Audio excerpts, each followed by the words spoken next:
Magandang araw mga kababayan. Legal po ang mina ayon sa batas natin.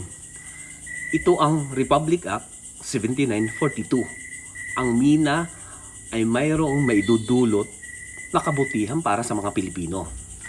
Ngunit ganun pa man, mayroon itong mga kaakibat na mga kapahamakan kung hindi may papagtupad ang responsabling pagmimina.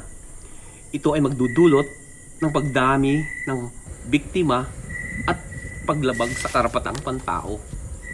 Bukod dito, masisira din ang ating kalikasan. At dahil dito, manganganib na magkaroon ng landslide, pagkakontamina ng ating kadagatan at polusyon para sa ating mga mamamayan.